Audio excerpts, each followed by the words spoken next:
자, 오늘 어제 했던 얘기를 잠깐 좀 정리를 해보면 천국가족이혼의 줄거리는 회색도시로 나오는 지옥에 있던 사람들이 천국 구경을 가는데 12명이 나오고 12명 중에 1명만 천국에 남고 나머지는 변화를 거부하고 지옥으로 돌아갑니다.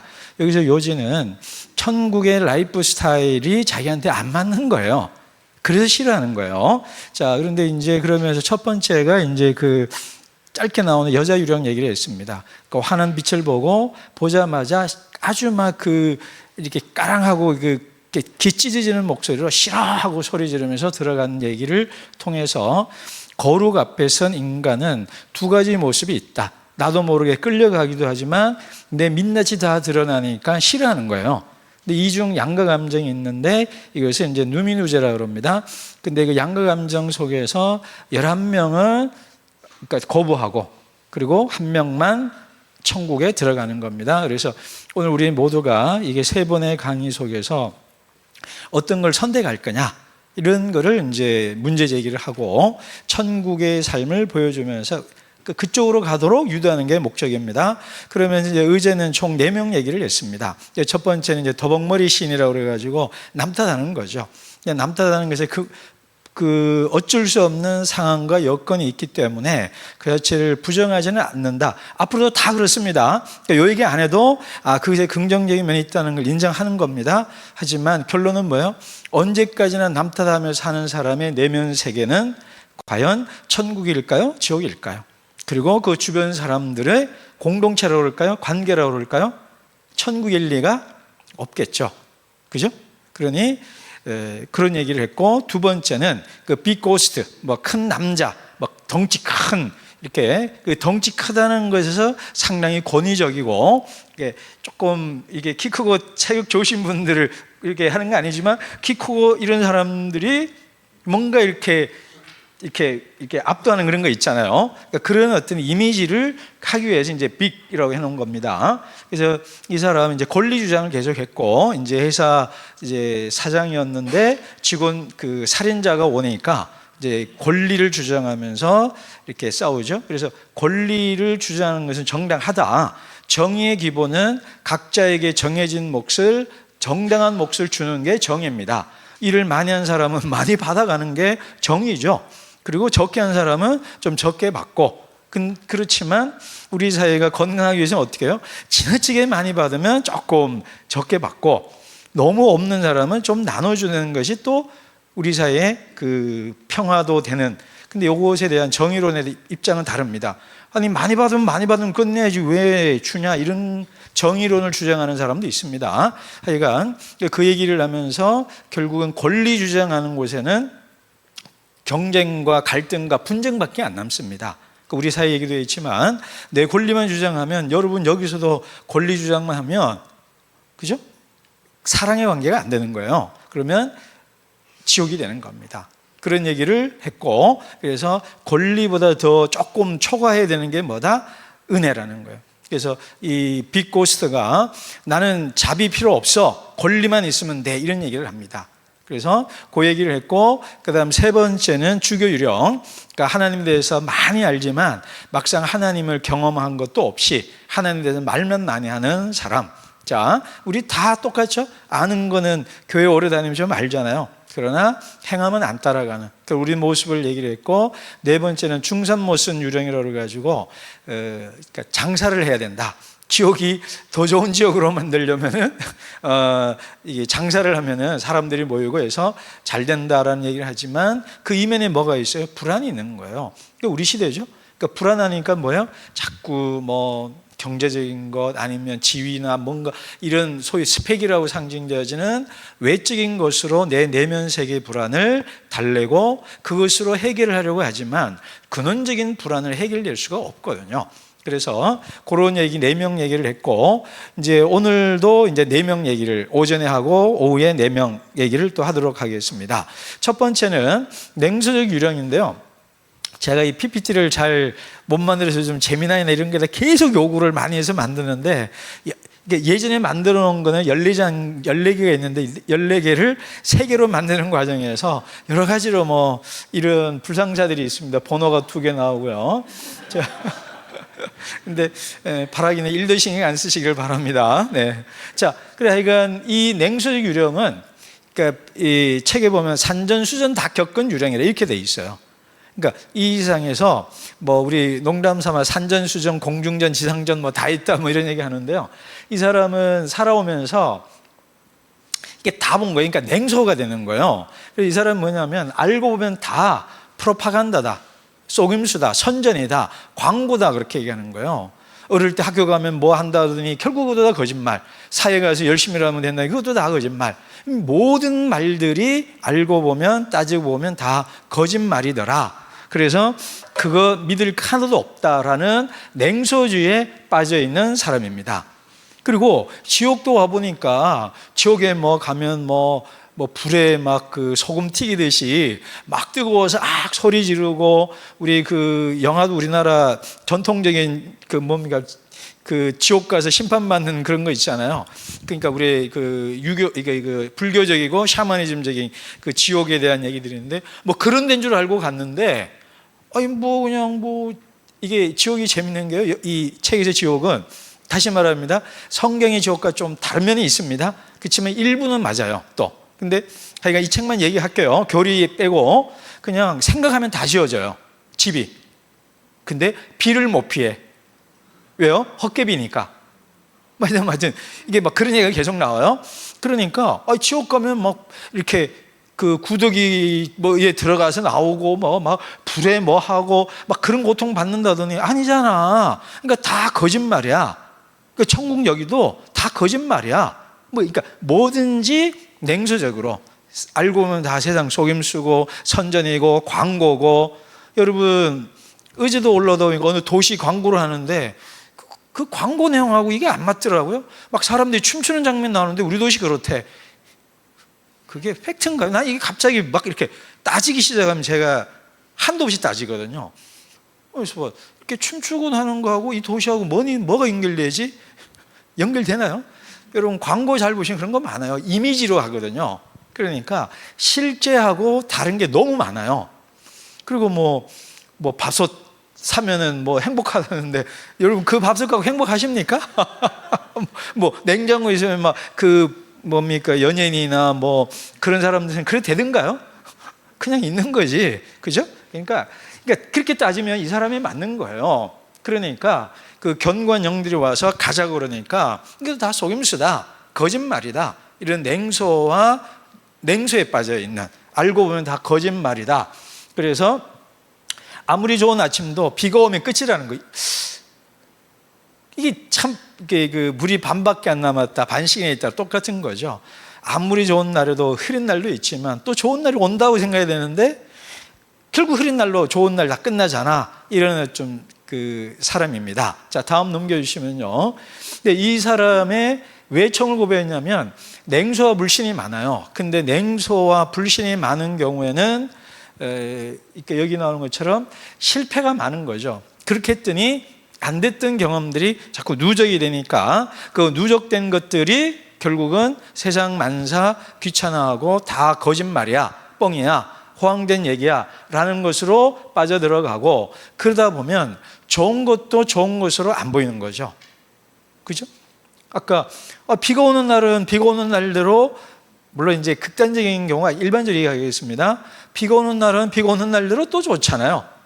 그리고 해 뜬 날은 해가 뜬 날에서 좋고, 물론 여기다 그러면 해 떠서 가뭄이 오면 이런 말 하지 마시고, 그죠? 그러니까 비 오면 뭐 장마 이러지 말고 그냥 이게 뭐 비 오면 비 온 대로 또 좋아하고, 해가 뜨면 해 뜬 대로 좋아하고, 눈이 오면 눈이 온 대로 좋아하고, 눈 오는데 차가 뭐지 이러지 마시고, 그죠?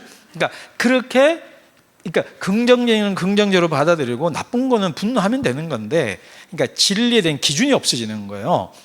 그러니까 좋은 것도 나쁘게 보이고 나쁜 거는 더 나쁘게 보이는 이제 그런 모습이 됩니다. 그러다 보니까 결국은 자기 세계가 확장이 안 되는 거예요. 요즘 우리나라가 그런 게 많습니다. 확증 편향이라고 그래요. 우파는 우파대로, 좌파는 좌파대로. 이게 누구 편 들어서 하는 얘기 아닙니다. 그러니까 자기 편에만 넣어서 내로남불의 말처럼 남만 자꾸 그러는데 그렇지는 않거든요. 그러니까 자기 세계에 들어가서 좋은 것도 못 보는 거예요. 그러다 보니 모든 것이 나빠지고, 그러니 그 내면 세계가 행복할 리가 없고, 이런 냉소적으로 하는 사람들이 관계도 좋을 리가 없는 겁니다. 근데 제가 20대, 30대 청년들을 좀 이렇게 보는 편이거든요. 학교도 그렇고 일반 이렇게 집회 가도 이렇게 좀 많이 보는데, 제가 가장 힘들어하는 청년들은 이런 경우예요. 이렇게 얘기를 하다 보면 이게 딱한 사정들이 많거든요. 그러니까 이런 유령 말고도 앞에 나온 그런 더벅머리 시인이라든가 이런 사람 같은 또 20대 청년들 많아요. 근데 이렇게 평상시는 제가 알던 청년이에요. 리얼하게 우리 교인이었고 한때.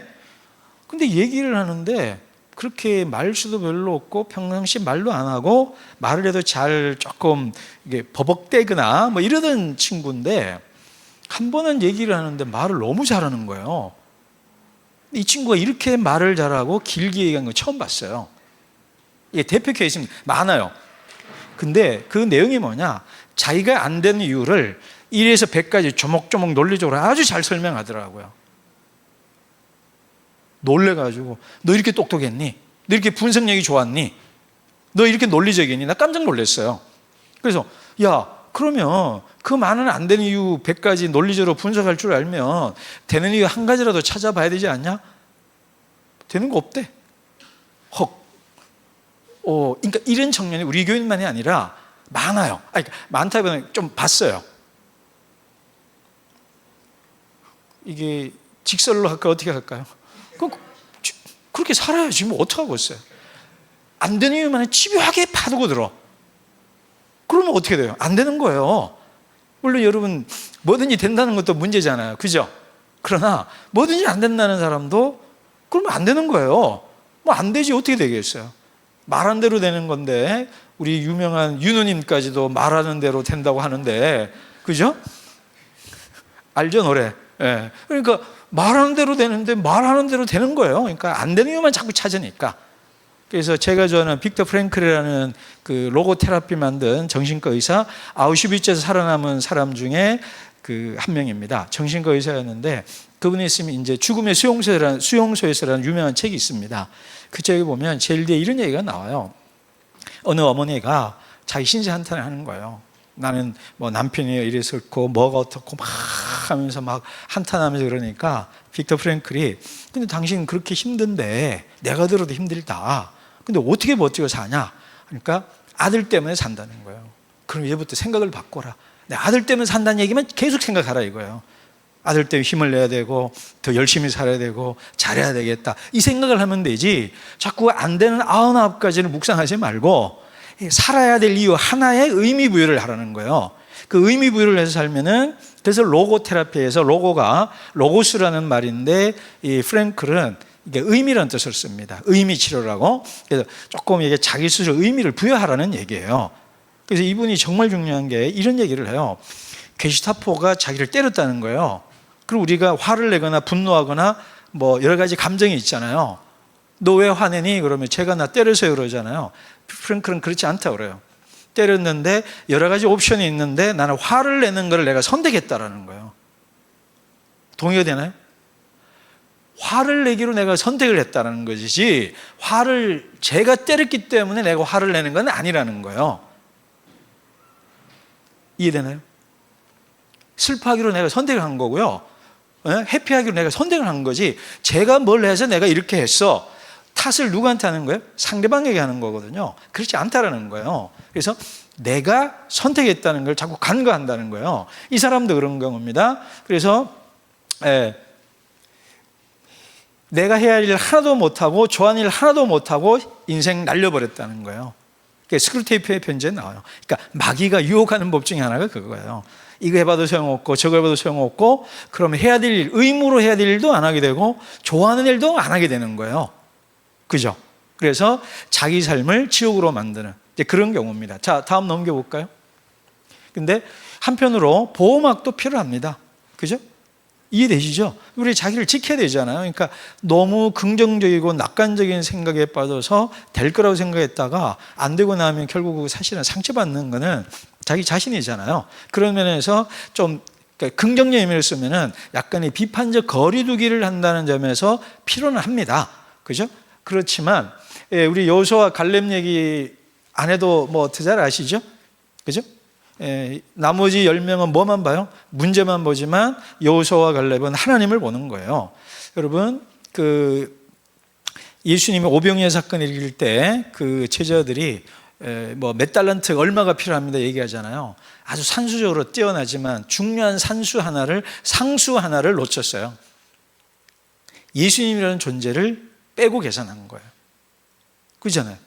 예수님을 똑같은 일로 보니까 계산이 안 나온 거예요.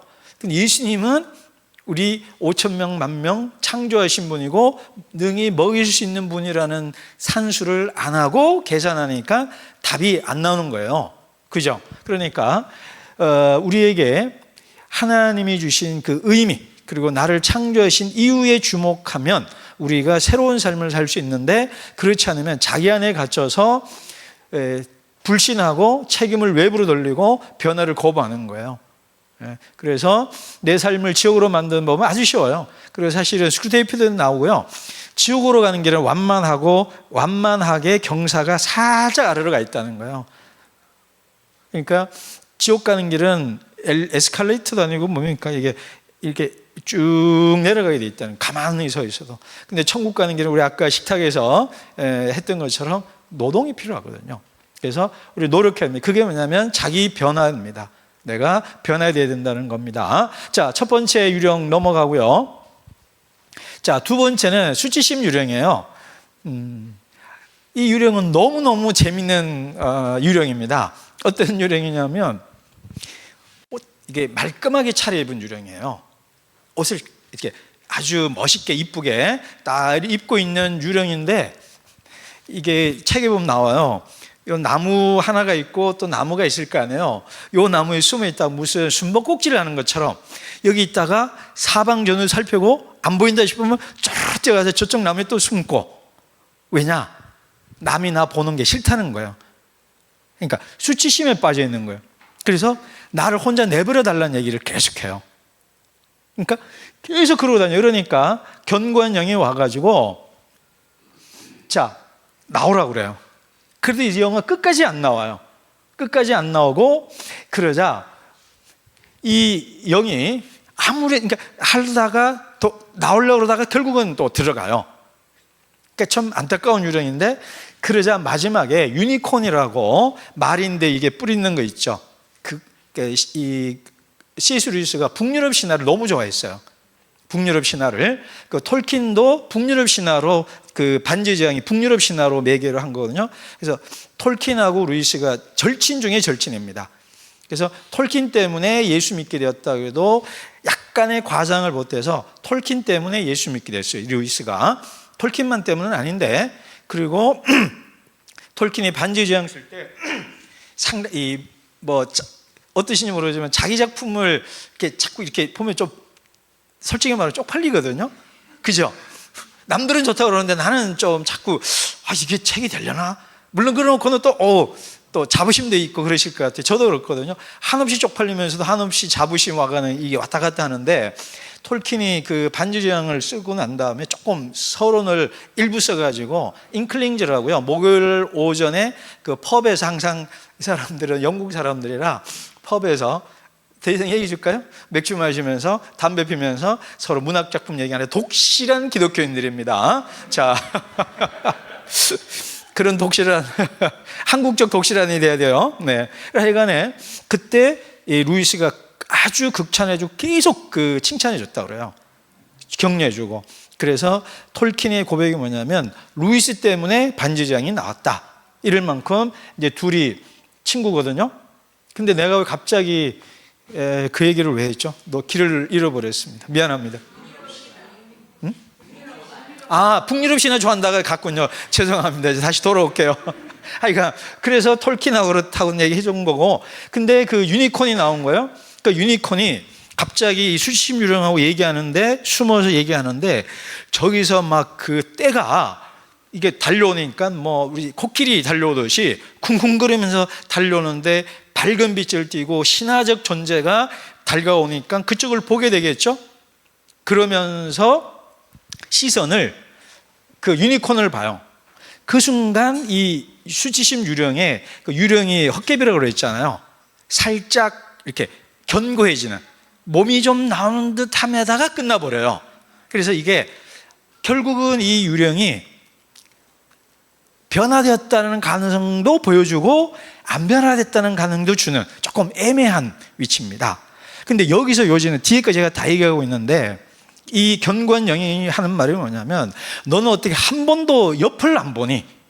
그러니까 자기만 보는 거예요. 타인을 보지 않는다는 거예요.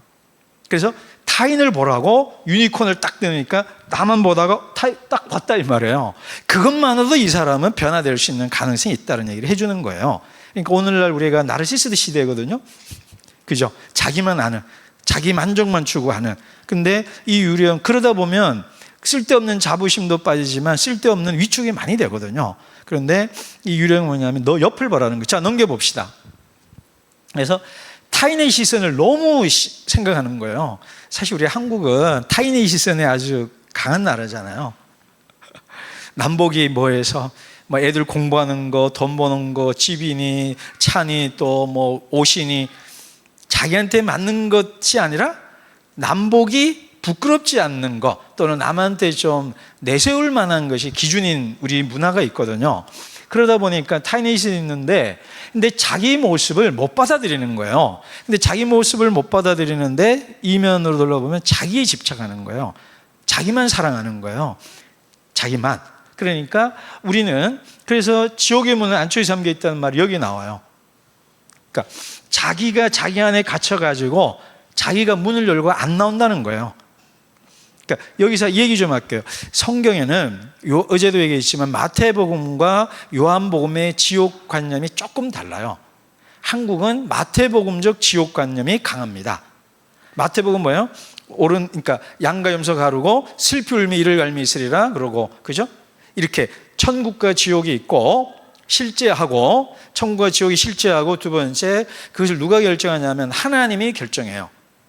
그건 뭐냐면 마태복음은 왕으로 오신 예수님이기 때문에 그렇습니다. 그러니까 왕 되신 예수님이 결정하는 거예요. 근데 요한복음에 보면, 요한복음 3장 16절에 나오지만요, 그 요한복음 1장에도 나오는데 빛이 왔는데 어둠이 피해요. 이제 이기려고 하는 면도 있지만, 그러니까 지옥은 뭐냐면 그 하나님이 결정하는, 천국과 지옥을 하나님이 결정하는 면도 있습니다. 하나님이 결정 못하면 또 하나님이 아니에요.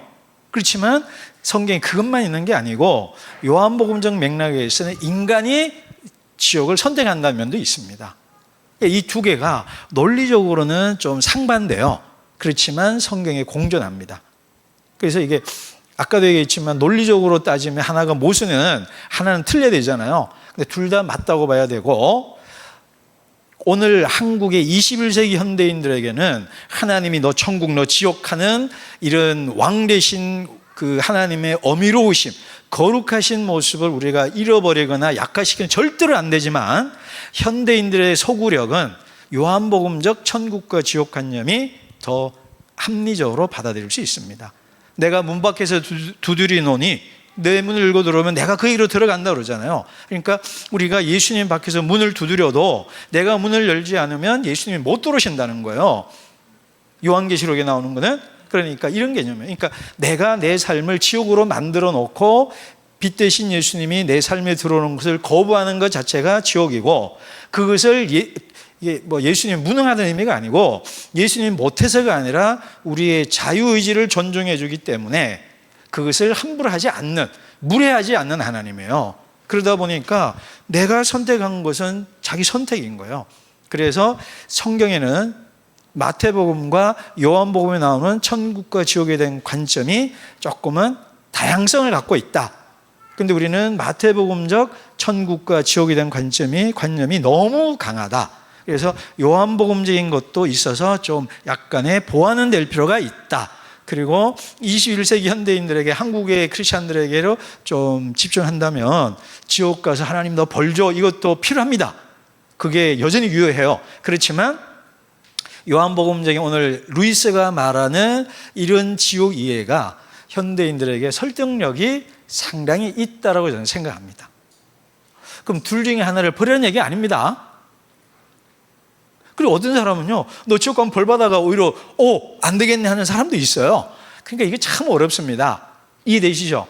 근데 너 자유야 그런다고 해서 좋아하는 사람 안 좋아할 수도 있어요. 그러니까 소위 말하는 케바케입니다. 그러나 두 가지 다 있고 전체적으로 본다면 요한복음적인 천국과 지옥 이해가 좀 설득력이 조금 더 있다. 그렇게 좀 봐야 됩니다. 그런 의미에서 루이스의 말이 그런 면에서 옳아요. 다 맞는 건 아닙니다. 그러면서 옳고, 그래서 자기 스스로 자기가 주인이 되어서, 그러니까 자기가 주인인데 주인답지 못하니까 쪽팔려 하는 거잖아요. 그러니까 자기 안에 갇혀 있는 거예요. 자기 스스로 문을 닫고 안 나오는 겁니다. 그러니까 한순간이라도 너가 아닌 다른 것에 마음을 쏟을 수 없나, 이렇게 나와요. 좀 시선을 돌려봐라 이거예요. 오늘 우리 시대가 그렇잖아요. 나르시스트에 빠져갖고 타인이 어떤지 상관하지 않고 나 하나의 유익과 나 하나의 자랑과 그것만 강조하는, 그런데도 여전히 타인의 시선에 갇혀가지고 타인이 본 내가 되는 거예요. 이게 문제예요, 이 사람은. 그러니까 아이들로 보면, 어른으로 보면, 그러니까 우리 사회가 결정해 놓은 행복 기준이 있잖아요. 그 기준에 자기를 맞추려고 하니까 다 힘든 거예요. 그죠? 그러니까 예를 들면 수능 점수로 사람을 등급을 쫙 매겨놓은 사이에 내가 맞추려고 그러니 그게 맞는 사람도 있잖아요. 예를 들면 암기 자꾸 비판하는데 저는 동의하지 않습니다. 왜냐하면 동양고전에 이런 걸 보면 다 암기를 했거든요. 그 암기한 사람이 창의력이 좋아요. 근데 자꾸 요즘 암기 불필요한 교육이라고 그러는데 이거는 아닌데? 유대인들이 뛰어난 거는요, 하브라타의 전제가 뭐냐면 모세오경 토라를 외운 애들이 토론을 하는 거예요. 세게 말하면 아는 게 없는데 뭔 토론을 해요. 뭐예요 그게? 몰라요? 알아요. 뭐 끝나지 뭘. 제가 잘 듣는 얘기가 뭔지 아세요? 저는 BTS가 몇 명인지 들었다 잊어버렸다 한 사람이거든요. 나보고 BTS 얘기하라 그러면은 끝, 이걸로 끝이에요. 근데 아미가 BTS 얘기하면 밤새도 모자랄걸요? 그죠? 그거예요. 뭘 알아야 토론을 하죠. 그러니까 이게 암기가 없이 토론 불가능합니다. 이 또 지금 엉뚱한 데로 자꾸 가고 있습니다. 미안합니다. 자, 우리 젊은 친구들이 있으니까 조금 이렇게 얘기해 주고 싶어서 그런 거예요. 그러니까 자기 안에 갇혀 있는 교만이라는 겁니다. 그래서 타인을 좀 볼 수 있도록 해야 된다는 겁니다. 자, 넘어갈까요? 자, 그런 의미에서 자기 안에 갇혀 있으면 결코 행복한 수가 없다라는 겁니다. 그죠? 그래서 지옥으로 가는 법은 간단해요. 자꾸 타인의 시선을 기준으로 해서 뭐 노페 입으면 노페로 가고, 요즘 또 뭐가 유행하는지 모르겠네. 아이가 뭐 우리 다 똑같은 옷 입더라고요. 그 애들이, 청소년들이. 그게 또 자기 개성이래요. 근데 그건 내가 봐서는 개성이 아니던데, 자기 입고 싶은 대로 입는 게 개성이지 다 입는 걸 따라 입는 게 개성인지 나는 동의가 안 되는데요. 하여간 자꾸 이게 요즘 뭐 여러 가지 제가 좋아하는 목사님 아이도 좀 최근에 한 2년 동안 있다 최근에 나왔어요. 아주 감격스러운 일인데, 자꾸 이런 일들이 자꾸 타인의 시선을 강제하는 게 우리 사회의 문화입니다. 이래야만 돼라는 걸로, 그 빵틀로 모든 사람을, 아이들을 자꾸 이렇게 끼워 넣으니까, 아니 달리기를 해야 될래 보고 뭐 갑자기 이러니까 안 맞는 거예요. 그래서 대안학교 다니고 그런 거잖아요. 그죠? 자, 그래서 천국으로 가는 건 뭐냐면 하나님 보고 옆을 보는 겁니다. 그래서 성경에서 창세기 보시면 선악과 사건의 맥락을 보시면 죄는 그 사중구조를 갖고 있습니다. 죄의 사중구조 또는 구원의 사중구조라고 그래요. 이거를 사중을 삼중으로라고도 합니다. 뭐냐면 첫째, 선악과 먹은 다음에 인간은 뭐냐면 하나님으로부터 도망가요. 그래서 하나님으로부터 도망가고, 그 다음에 아담은 하와는 또 뱀을 서로 책임 전가합니다. 남 탓합니다. 이게 앞에도 나왔죠. 그래서 하나님을 피하고요, 남 탓하는, 그래서 이웃과의 관계가 파괴가 됩니다. 그리고 세 번째, 자기가 자기를 부끄러워해요. 그래서 하나님으로부터 도망가고 이웃으로부터도 멀어지고, 자기가 자기를 부끄러워하니 또 자기와의 관계도 어그러진 거예요. 그리고 네 번째, 땅에서 엉겅퀴가 나잖아요. 그래서 예전에는 삼중 구조라고 그랬어요. 근데 요즘 생태계 문제가 워낙 심각해지니까 사중 구조가 된 겁니다. 그러니까 이웃이라는 것 안에 사람뿐 아니라 자연이 들어가 있었어요. 근데 오늘날은 자연의 문제 심각한 건 아시잖아요. 얘기 안 해도. 그래서 자연을 따로 빼서 사중 구조라고 그럽니다. 그래서 죄는 관계의 파괴입니다. 한마디로 말하면. 무슨 관계냐? 하나님 관계가 파괴되고, 이웃과의 관계가 파괴되고, 자기와의 관계가 파괴되고, 주변 관계들, 사물들, 자연까지도 파괴시키는 것이 죄고, 구원은 뭐예요? 그 모든 관계를 올바르게 회복시켜주는 것이 구원입니다. 그러니까 하나님과의 관계가 좋아지고, 이웃과의 관계, 나 자신과의 관계, 자연과 사물과의 관계, 모든 것이 조화롭게 회복이 되어지는 것이 구원입니다. 근데 오늘 우리는 하나님과 나와의 관계만 너무 개신교 칭의론이 하나님하고 나와의 관계만 좀 집중하는 경향이 있습니다. 요즘은 이제 많이 넓어졌고 넓어져야만 됩니다. 이거는 모르면 외우라는 말이 있잖아요. 이해 안 되면 외우라고 어디 정치인들도 하고 그러던데 그냥 머리에 때려 넣으셔야 돼요. 죄는 뭐냐? 관계 파괴다. 하나님, 이웃, 나, 자연. 그 자연까지 오르면 하나님, 나, 너 이렇게 세 개로 이해하시면 돼요. 하나님, 나, 너 이런 삼중 구조가 깨어진 것이다. 그러니까 너의 자연과 사람. 그래서 구원도 마찬가지예요. 그래서 내가 구원받았다는 걸 어떻게 아냐? 하나님 관계가 좋아지고 이웃과의 관계도 좋아지고 나 자신과의 관계도 좋아져야 되는 거예요. 그래서 나 자신을 사랑할 줄도 알고 내가 죄인됨도 알아야 되는 거거든요. 근데 이 사람은 자기만의 관계도 깨어지고 하나님도 피하고 이러고 있는 사람입니다. 자, 그래서 시선을 하나님께로 봐야 되고 이웃도 봐야 되는 거예요. 근데 기독교에서 가장 중요한 것은 하나님과의 관계입니다. 그래서 칼빈이 세상에는 두 가지 지식이 있다. 하나님을 아는 지식, 나를 아는 지식. 근데 하나님을 알면 나를 알고 나를 알면 하나님을 안다. 근데 제가 한마디 보태요. 하나님을 먼저 알아야 나를 아는 것이지 나를 안다고 해서 하나님을 아는 건 아닙니다. 그러나 동전의 양면과 같은 거예요. 자, 그래서 이런 관계가 깨어져 있는 사람, 그래서 타인의 시선을 기준으로 하고 자기 안에 갇혀 있으니 못 나오는 거예요. 그러니 지옥이 되는 거예요. 자, 넘어가겠습니다. 자, 어제도 너무 신나게 하다가 한 시간이 많이 갔습니다. 그래서 이 투덜대는 유령도 참 웃기고 재밌는 유령입니다. 그러니까 결론부터 얘기하면요, 제일 밑에 있는 말이 참 재미있어요. 이 사람이 처음에 불평을 해요. 그래서 불평을 하다가 불평을 하도 많이 하다 보니까 자기가 없어지고 불평이 불평하는 단계가 돼요. 이거 탈무드에도 나오는데요, 처음에 사람이 술을 먹고 다음에는 술이 사람을 먹고 세 번째는 술이 술을 먹는다, 이런 말이 있어요. 이해되시죠? 경험자들이 많으신 것 같아요. 그죠? 근데 이 사람이 여기 스승이라고 나오는데 제가 언급은 안 하고 넘어갈 것 같은데 조지 맥도날드라는 사람이 나와요. 이 사람이 이제 누구냐면 C.S. 루이스의 영적 선생입니다. 그래서 루이스가 맥도날드의 책을 읽고 회심하게 된 몇 명, 그러니까 아까 톨킨만 있는 건 아니라고 그랬잖아요. 그 중에 한 명이 맥도날드라는 자기 앞선 시대의 사람의 뛰어난 지성인이 있었어요. 그 사람 덕분에 기독교로 개종하게 된 하나의 원인 중입니다. 톨킨도 하나고. 그분이 가다가 만나요. 그래서 그 사람에게 이렇게 묻기도 하고 뭐 이래요. 그래서 묻는데 저 불평하는 노인으로 보인다. 그러니까 약속 파기, 요양원 방치 뭐 이런 걸 쭉쭉 계속 이렇게 투덜투덜 되는 거예요. 그러니까 이제 그 주인 C.S. 루이스를 상징하는 화자가 불평한 노인으로 보니까 스승이 뭐냐면, 지금 너는 저 노파가 불평하는 걸로 보이냐? 그렇다 그러니까 아니야, 불평이 불평하고 있는 거야, 이렇게 되는 거예요. 그러니까 불평에 완전히 잠식당한 거예요. 그러니까 탓하고 원망하고 이런 것에 완전히 잠식이 돼가지고 자기가 없어져 버리는, 자기가 증발돼 버린 그런 상태를 말합니다. 자, 넘어갈까요? 자, 여기서 불평이 내가 돼버린 거예요. 이제 완전히 그냥 그 알코올릭들 상황이 된 거죠. 그죠?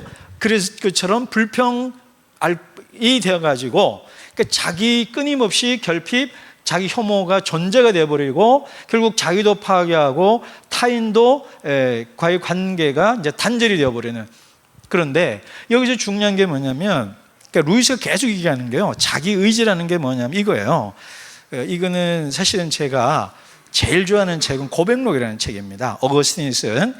거기랑 이 루이스랑 이런 거는 거의 뭐 싱크로율 100%라고 하도 될 만큼 비슷해요. 두 사람의 공통점이 뭐냐면 처음 시작과 끝을 이렇게 얘기해요. 어거스틴도 그런 고백을 합니다. 처음에 사실은 내가 그걸 선택했다는 거예요. 그러니까 불평을 하기로 내가 선택을 한 거잖아요. 아까 빅터 프랭클 얘기 생각하시면 됩니다. 근데 불평을 선택했고 그 불평을 자꾸 하다 보니 어거스틴은 뭐라냐면 습관이 되었다는 거예요. 그 습관이 내가 돼버린 거예요. 근데 내 선택으로 선택했지만 습관이 되어버리면 그 습관을 내 힘으로 물리칠 수가 없다라는 게 고백록에 나온 어거스틴의 핵심 주장 중에 하나예요. 그래서 고백록 읽어보면 정말 감동적인 게 많은데 그 중에 하나가 습관의 폭력이라는 단어를 써요. 습관이 폭력이 됐다는 거예요. 자기는 하나님 믿고 싶은 거예요. 근데 안 믿어져. 왜? 마음은 원인데 안 믿어지는 게 습관 때문에 안 믿어진다는 거예요. 그래서 습관의 폭력이라는 단어가 무슨 뜻인가요? 물리적으로 하면 요즘 언어 폭력, 모든 것에 폭력이 들어가잖아요, 요즘은. 그러니까 1차적 의미는 신체적인 거잖아요. 그러니까 습관이 자기를 이렇게 때리는 거예요. 누가 때리는 거예요? 내가 선택한 것이 나를 때려서 나도 거기에서 어찌할 수 없는 상황이 됐다, 이 말이에요. 이게 이제 어거스틴은 안 썼지만 현대 언어로 하면 중독이라고 봐야 돼요. 그러니까 중독에 빠지면 알코올릭은 뭐 술 안 먹어야지 그러는데 어느 순간 한 잔 딱 하고 있는 거잖아요. 그죠? 안 해야지 하는데 이미 뭐 담배 끊어야지 그러는데 이미 담배 손해가 있거나 뭐 이런 경우들이죠. 그래서 자기 스스로 선택해서 그 선택이 자기를 구타를 하고 있는 상황이 된 것을 고백록이 얘기하는데 이 사람도 마찬가지예요. 매 순간 불평을 자기가 선택했고 그 선택이 자기를 만들었다는 거예요. 근데 우리는 남 탓하는 거예요.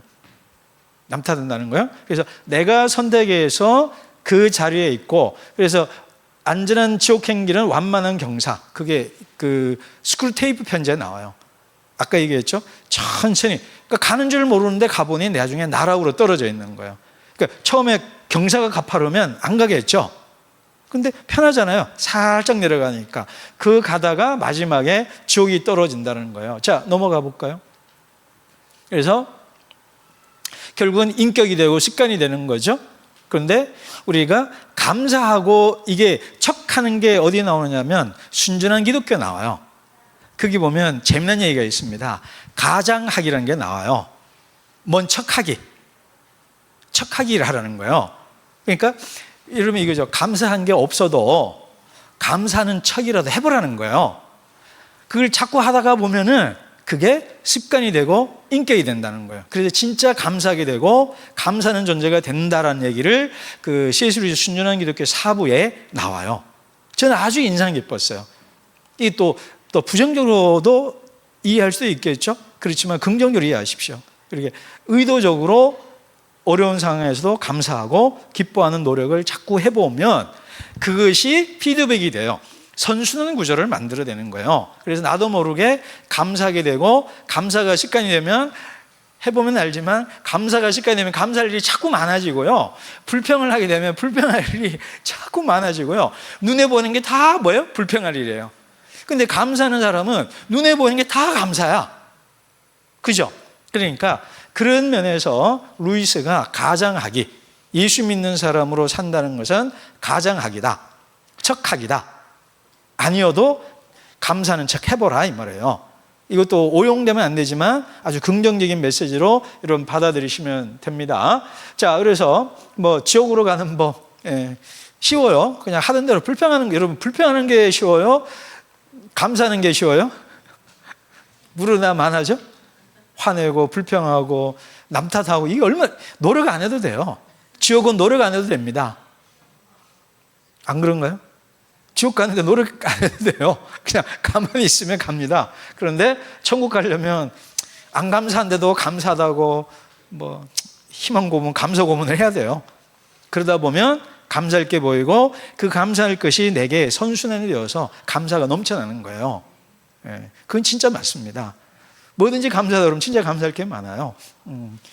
저도 그 중에 하나입니다. 난 뭐든지 좋거든요. 근데 그런 배경은 있어요. 개인적인 스토리도 있고, 뭐 요즘 하도 MBTI 그러니까 뭐 MBTI도 있는지 모르겠는데, 그러니까 다 감사해요. 그래서 자, 넘어갑시다. 자, 이 예술가 유령은 뭐냐면요, 이 화가예요. 처음에 조금 빨리 끝내보겠습니다. 11시 반까지 하는 거죠? 아니라고 그래야 되는데 맞다고 아주 저쪽은 진실하게 얘기해요. 자, 이 예술가 유령은 어떤 유령이냐면 화가예요. 근데 처음에는 이 빛을 그리는 화가였습니다. 빛이. 우리가 이제 계속 빛에 대한 얘기를 하잖아요. 그런데 그 그림을 그리다가 어느 순간 그림을 그리는 자기 자신에 빠지던 거예요. 그죠? 그리고 내가 이 그림을 통해서 얼마의 수입을 얻고 문단에서 평단에서 어떤 평가를 받느냐가 더 중요해진 거예요. 그러다 보니까 수단과 목적이 바뀐 거예요. 처음에는 이 빛 대신 하나님과 이 아름다운 세상을 그리는 것이 목적이었는데 나중에는 자기 영광과 자기 명예가 메인이 되고 그림은 수단이 되어버린 거예요. 그 사람인데, 그러니까 선물 주신 분보다 선물 자체를 더 사랑하고 결국 이 유령은 지옥으로 돌아갑니다. 그러니까 이 다가온 그 영이 너 원래 목적을 지켜라. 그러면서 이런 얘기를 해요. 너 그림 지금 $5에 팔려. 그래요. 그러니까 막 얼마나 화가 나겠어요. 이 유령이 자기가 꽤 한때 명망가 있는 화가였는데 아니 $5에 팔린다고? 그러면은 어떤 파가 지금 득세한다는 거 아니야? 그럼 내 빨리 돌아가가지고 그 파를 비판하는 글을 쓸 거고 내 그림을 그려야지. 뭐 그러면서 지옥 가버려요. 그러니까 너 원래 목적을 돌아가라. 그 얘기를 계속하는 겁니다. 자, 다음 넘겨줄래요? 그래서 수단과 목적의 전도 얘기했죠. 그거는 우리 홍 여사님, 우리 셀프 디스 목사들이 빠지기 이제 셀프 하는 거예요. 처음에는 하나님 사랑해서 하나님 위해서 내 평생 드려야지 하고 목사가 됐는데 이거 내 얘기하는 겁니다. 한 30년 넘게 했거든요. 이런 고백이 여러분들에게 다 아는 얘기죠. 뭐 새삼스러운 거 아니니까. 그러다 보면 이게 생활이 이게 메인이 되고 진짜 하나님을 위해서 내 삶을 드리겠다는 거는 이제 명분만 된 거고 실제로는 1차적으로는 우리 가족과 내 생계 그리고 또 그것으로 다른 사람이 칭찬해주고 뭐 하는 거 이게 메인이 되어버리는 거예요. 그러니까 어제도 얘기했지만 하나님을 묵상하기보다는 이 하나님을 그대로 리얼하게 말하겠습니다. 하나님을 가지고 어떻게 글을 잘 쓸까가 초점이 되는 거예요. 지금 이거는 제 얘기입니다. 비난하셔도 이제 솔직한 제 얘기입니다. 그러니까 하나님을 묵상하는 것이 아니고 하나님 묵상한 걸로 멋진 글을 쓰고 싶은 거예요. 본말 전도잖아요. 이해되시죠? 그러니까 이게 바뀐 거네요. 그러니까 그렇게 바뀌게 하여튼 바뀌었어요. 그러니까 그러다 보니 진짜 빛을 잃어버린 거예요. 마음의 빛을 잃어버린 거예요. 그리고 제 본질은 자기중심주의죠. 이거는 앞서 얘기한 겁니다. 그러니까 내가 높아지고자 하는 마음이 하나님께 영광 돌리려는 마음보다 이제 압도하게 되고 자기를 증명하려 하는 이제 그것이 이제 압도해 버리는 거예요. 그러니 요한계시록에 나온 것처럼 첫사랑을 잃어버리는 것이 되는 거죠. 이게 이제 또 목회자들의 비극입니다. 그러니까 이 비극 속 이 글을 제가 어떤 칼럼을 썼는데 우리 목사들이 너무 좋아하는 글이 하나가 있어요. 목회는 저주받은 직업이다 이랬더니 목사들이 다 좋아요. 무슨 얘기인지 아시겠어요? 하나님으로 밥 먹고 사는 생계수단이 되잖아요. 가장 하면 안 될 짓이잖아요. 제가 신학교 가기 전에 했던 기도를 지금은 후회합니다. 예수 팔아 밥 먹지 않게 해주십시오. 나를 팔아 예수를 사게 해주십시오. 그때 너무 멋진 기도였거든요. 좀 기도 괜찮죠? 그러니까 벌써 이러잖아요. 기도가 괜찮은 거야. 그러니까 이해되죠? 내가 딱 이 상태야. 그러니까 지도 그러면서 내 얘기하는 거예요. 그러니까 그 기도 문장이 멋있는 거야. 지금 내가 그런 상태예요. 그러니까 근데 지금 돌아보니 그게 힘들거든. 근데 그 기도가 계속 나를 괴롭혀요. 너 지금 예수 팔아 밥 먹는 거 아니야? 너 아는 거 가지고 솔직히 말할까 여기 지식 팔아가지고 너 뭐 이게 돈 받는 거 아니야? 이게 내 안에 계속 나를 괴롭히는 말이에요, 사실은.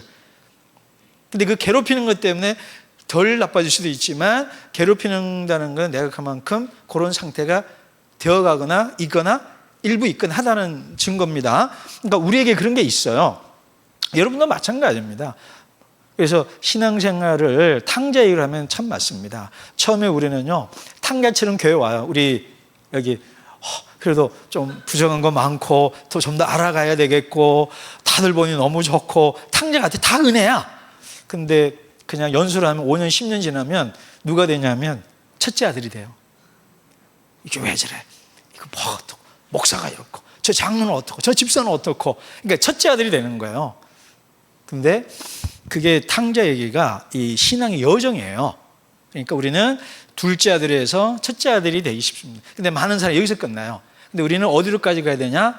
둘째도 해봤고 첫째도 해봤으니, 근데 탕자 얘기에서 첫째 아들은 무조건 나쁜 아들은 아닙니다. 그러니까 아버지가 돼야 되는 거예요. 첫째 아들은 첫째 아들대로 사랑하고 둘째는 둘째로 사랑하고 다 품어줄 줄 아는 아버지 단계로 그럴까요? 아버지 신앙을 담는 사람으로 성숙해가는 여정인 거예요.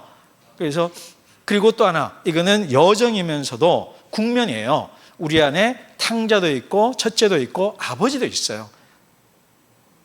이해되나요? 내 안에 첫째 아들만 있나요? 아니거든요. 어떤 면에서 둘째 아들 같은 모습이 있어요. 내 마음대로 하고 싶고 이런 면도 있고 또 감격해하는 모습도 있고, 그러면서도 감격해하면서도 판단하고 이런 모습이 다 있습니다. 그렇지만 궁극적으로 우리가 가야 될 골은 어디예요? 아버지 단계로 가야 되는 겁니다. 그래서 자기 이용하려는 것들을 넘어서서 본래의 목적으로 돌아가는 거예요. 그래서 바울이 나는 날마다 나를 친다는 말이 저는 갈수록 와닿습니다. 그러니까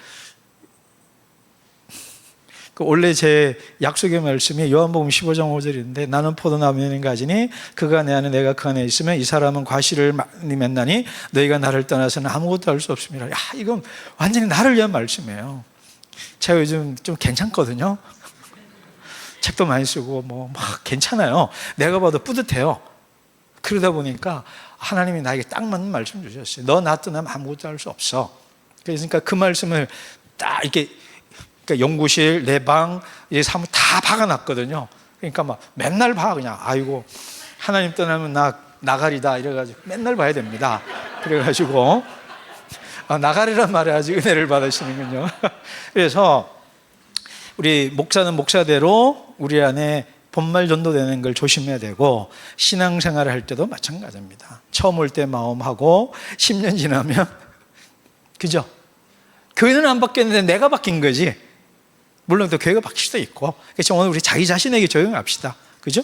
그러니까 이 예술과 유령 같은 모습이 우리 안에 있다. 그리고 어제 주교 유령이 딱 내 모습이고, 아니 다른 건 없냐? 있어요. 근데 요 유령도 제가 좀 많이 나랑 내 모습을 보게 하는 유령입니다. 자, 넘어갈까요? 그래서 여기서 우리가 중요한 게 어거스틴이 한 유명한 말 중에 하나가 뭐냐면 사용이라는 단어와 향유라는 단어를 써요.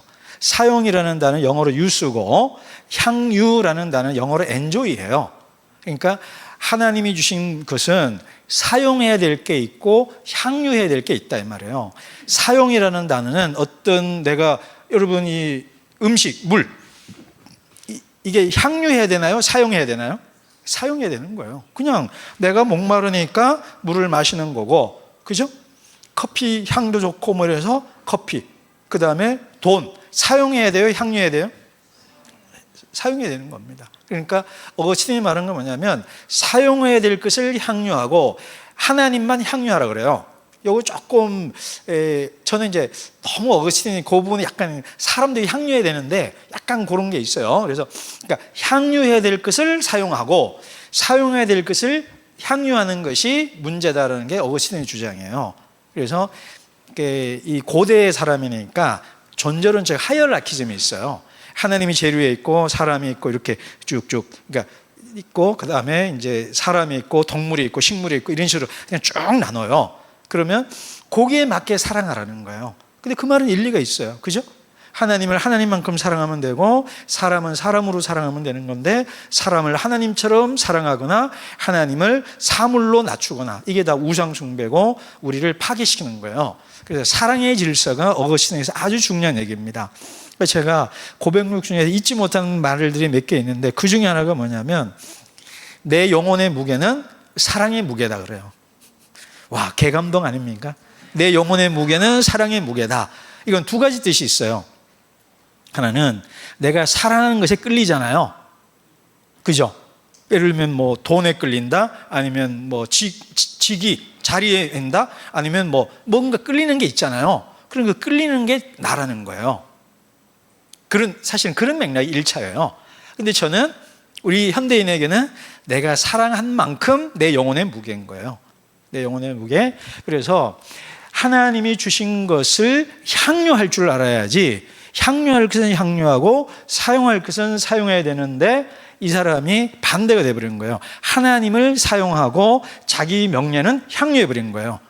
그래서 이 사람이 가치 전도가 일어나는 거예요. 그 가치 전도가 이 사람을 파괴한 거예요. 그래서 지옥 가는 법은 뭐 심플합니다. 그죠? 하나님을 세상적인 것으로 낮추고 세상적인 것을 하나님처럼 높이고 사랑하면 그 자체로 내가 역전이 되잖아요. 그러면 망하는 겁니다. 그래서 중요한 것은 중요한 대로 사랑하고 안 중요한 것은 안 중요한 대로 사랑하는 법을 배우라. 이게 루이스와 어거스틴이 우리에게 해주는 이야기입니다.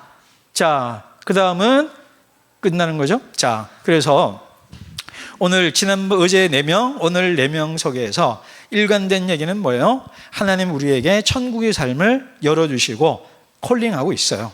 근데 우리는 자기 사는 게 뭐 생각하는 대로 사냐, 사는 대로 생각하냐 그런 말 아시죠? 그죠? 생각하는 대로 사는 게 아니고 사는 대로 생각하는 거잖아요. 그러니까 익숙하게 살아오든 뭐 아까 남탓한다든가 불평한다든가 자기 작품을 더 하나님보다 세상 영예를 더 사랑한다든가 그러니까 수치심에 빠져서 그냥 남의 시선에 얽매여서 그 안에 갇혀 사는 이런 것들이 너무 편한 거예요. 근데 그걸 깨고 하나님을 바라보고 이웃을 사랑하는 것은 쉽지 않는 길입니다. 그렇지만 그렇게 사는 것이 인간의 참된 인간이 되는 거고 참된 행복을 누리는 길이다라고 루이스는 천국과 지옥의 이론에서 얘기하는 거예요. 그래서 우리로 하여금 우리 안에 이런 영적인 MRI를 찍는 거죠. 내 안에 여러분 어떤지 모르지만 8명 다 내 안에 일부씩 있죠. 그죠? 그 일부인 것을 보고 내가 이렇게 살면 지옥의 삶을 사는구나. 나만 지옥이 되는 게 아니라 내 주변에 있는 사람들도 다 지옥으로 만든다라는 것을 말해주는 거예요. 그래서 내 자유의지로 하나님을 선택하고 그리고 하나님이 주신 것을 하나님 중심에 놓고 살아가면 내 가정과 교회가 천국이 될 수 있다는 겁니다. 오늘 중요한 교리 하나 기억하십시오. 하나님 나 너. 죄와 구원은 역전이다. 그죠? 하나님 나 너. 긍정적으로 하면 하나님 중심, 이웃 중심. 하나님 사랑하고 이웃 사랑하고 그 다음에 누구 사랑? 나를 사랑하라. 그러면 모든 관계가 긍정적이고 건강해지는 것입니다. 여러분, 여러분의 삶이 우리 전체 제목이 내 마음속 천국을 찾아서입니다. 그러니까 왜 찾아서란 말을 넣었는지 아세요? 이미 실제 하지만 그래도 계속 찾아가는 여정이에요. 단번에 끝나는 거 아니잖아요. 그죠? 그러니까 이미 우리 안에 천국이 있습니다. 그 천국을 좀 더 찾아가고 지옥을 떠나고 천국으로 나아가는 여러분의 한 걸음 한 걸음 되시기를 축복합니다. 아멘. 기도하겠습니다.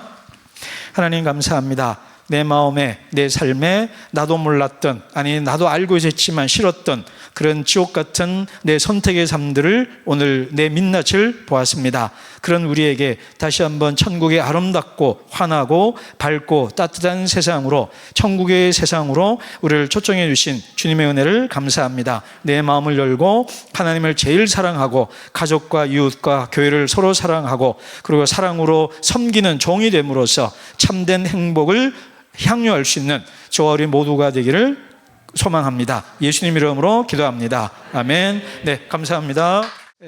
저 얘기하면 저는 이 은혜라는 말보다 재밌다는 말을 더 좋아합니다. 그러니까 우리 때는 은혜 돼야 좋은 건데 지금은 재밌어야 은혜가 있는 거예요. 근데 일단은 저의 장점 중이자 단점은 뭐냐면 내가 좋아서 하거든요. 그래서 여러분은 어떻든 간에 내가 재밌으면 돼요. 아주 이기적인 사람이죠. 근데 내가 재밌어 하면 이게 전파가 되잖아요. 그죠? 내가 신이 나서 재미있게 막 신나게 열심히 하면 되고요. 저는 개그 코드가 별로 없어요. 그래도 그냥 내가 재밌어서 하면 다들 재밌어 하더라고요. 우리 아들이 그래요. 아빠는 준비한 개그 있으면 안 망한대. 근데 하다 보면 뭔가 빵 터지는 게 있대요. 그러니까 그냥 준비하지 마라. 개그를 준비하지 말라 그래요. 그러니까 저는 콘텐츠로 승부 거는 사람이거든요. 그래서 열심히 이렇게 하겠습니다. 그리고 제가 이렇게 강조를 좀 놓쳤던 게 하나가 있어요. 자, 원제를 뭐라고 그랬죠? 교만이라고 그랬습니다. 그 교만이 그러니까 하나님보다 내가 높아지려는 거잖아요. 근데 교만이라는 단어가 여러분에게 우리가 익숙한 단어지만 잘 안 와닿을 수도 있는 단어예요. 그래서 천국과 지옥의 이혼에 나오는 많은 사람들의 모습은 교만입니다. 교만. 근데 그 교만이 다양하게 나타나는데 오늘 우리가 더 알아듣기 쉬운 언어로 보면 미이즘이에요. 자기중심주의입니다. 다 자기중심주의예요. 자, 한번 머릿속에 쭉 복귀해 보십시오. 첫 번째 도범미리 시인은 자기 연민에 빠져서 이게 자기가 인정받지 못하는 것 자기중심주의잖아요. 그죠? 그 다음 권리 요구했던 빅고스는 또 자기, 내 중심주의예요. 그죠? 그러니까 예술가 유령도 그렇고 뭐 모든 사람들 수치심도 그렇고 다 중심에 누가 있어요? 내가 있는 거예요. 나를 중심에 놓고 타인이 부끄러워하거나 또 내가 인정받지 못한 거, 내 권리 주장하는 거, 그리고 세상에 대해서 썩소를 날리고 이런 모든 것이 내가 중심인 거예요. 그러니까 교만이라는 단어가 너무 진부하게 들릴 수 있잖아요. 교만 그러면 그러니까 그 교만이라는 말을 이게 조금 자기중심적이다, 또 이기주의다 그러면 좀 더 리얼하게 와닿을 수 있을 겁니다. 그러니까 제가 교만이라 하면 이기주의, 자기중심주의로 들으시면 돼요. 근데 자기중심주의가 내 안에 내가 중심이 되는 거잖아요. 그러면 하나님도 남도 부려먹고 이용하고 수단화시키는 거예요. 그래서 이게 지옥이 되는 겁니다. 이해되셨죠? 그래서 지금부터 오늘도 올려줄래요? 자, 잠깐만요. 저도 이 화면을 PPT를 좀 봐야 되겠더라고요. 자, 이번에는 이제 8번 이제 서론에 나오고 8명 끝나고 이제 9번째입니다. 시간이 없어서 제가 복기를 안 하고 그냥 자기중심주의다 그 한 단어로 제가 정리하고 넘어가겠습니다. 그래서 9번째는 이번에는 여기하고 다음번 유령이 조금 비슷한데요. 이 경우는 로버트라는 사람의 아내예요. 그러니까 아내입니다. 근데 천국에 왔는데 자기 친구를 만나요. 친구를 만났는데 둘이서 얘기를 해요. 그러면서 이 아내가 자기 남편이 로버트인데 자기 남편을 끔찍히 사랑해요. 그래서 끔찍히 사랑하니까 끔찍히 위해져요. 근데 끔찍하게 된 거예요. 무슨 말이에요? 그러니까 쉽게 말하면 남편을 통제하는 거예요. 그러니까 왜 당신이 이래? 이렇게 하는 것이 나중에 상대방을 통제하는 게 된 거예요. 그래서 여기 보면 당신은 왜 욕심이 없어? 그러니까 빨리 몇 시간 더 일을 해. 그리고 그 과상에 만족하면 안 되지. 이사가 돼야 돼. 뭐 이런 식으로 해서 계속 남편에게 푸시를 합니다. 여러분 이걸 꼭 그래 당신 그래 이러지 말고 자기 여기는 뭡니까? 누구의 남편으로 또 하셔야 됩니다. 그래야지. 당신 이러면 안 돼요. 또 여성들은 또 목사님 왜 우리 이러지 마시고, 알겠죠? 다 여기는 뭐 로봇의 아내면은 뭐 메리의 남편으로 읽으시면 돼요, 여러분. 그래서 이 남편이 뭐 그러니까 편안하게 안락의자 같은 놈은 치워버리고 앞에 꽃꽂이 있으면 치워버리고 막 이러는 거예요. 그러니까 그리고 당신같이 일을 해야 돼, 돈 벌어야 돼, 성공해야 돼, 그런 식으로 삶 전체를 통제하려고 그래요. 그러다가 천국에 와서 이제 그 친구가 같은 여자친구를 만났는데, 너 왜 천국 왔니? 그러니까 자기 남편 만나고 싶은 거예요. 왜 만나고 싶을까요? 내 남편 더 훌륭한 사람 만들고 싶은 거야. 무슨 이제 그림이 그려지죠? 그러니까 그러면서 뭐냐면 내 남편을 나에게 넘기라는 거예요. 나한테 넘겨라. 그럼 내가 저 멋있는 사람으로 만들겠다. 그러면서 결국은 그 이면에 뭐냐면 복수 감정이 있었어요. 그러니까 남편을 통제하고 싶은 것 속에 남편에 대한 미움도 있고 뭐 이런 것들이 깔려 있었던 거예요. 하여간 이 유령의 특징의 캐릭터는 사랑이라는 이름으로 상대방을 통제하고 지배하려는 특징이 있는 유령입니다.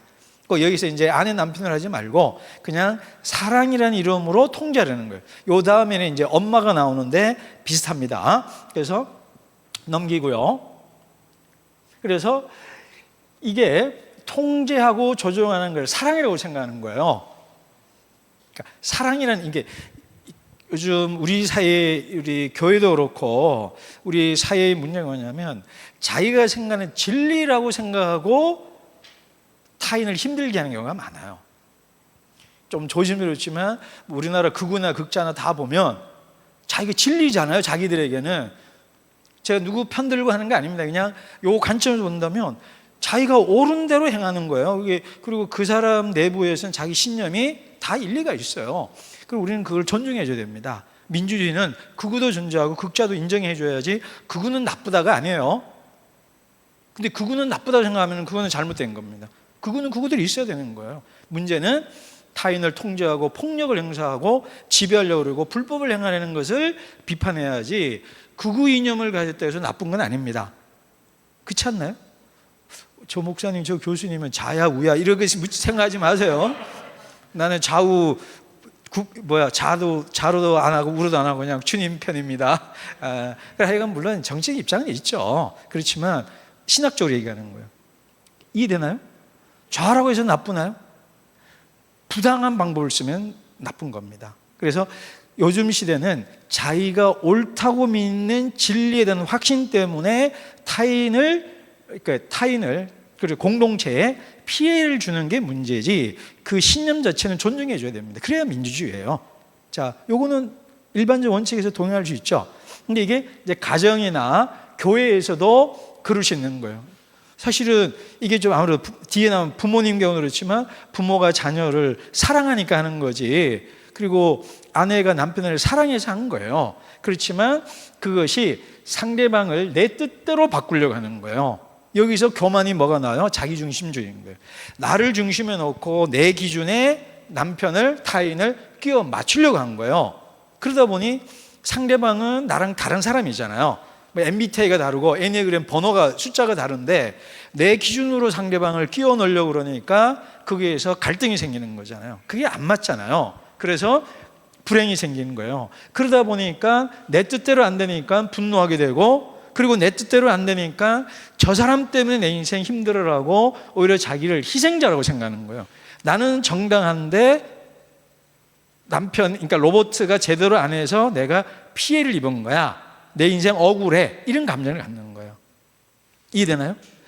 내 기준으로 맞추다가 안 되니까 저 사람 때문에 내가 이렇게 힘들어 라고 자기를 피해자 코스프레 하는 거예요.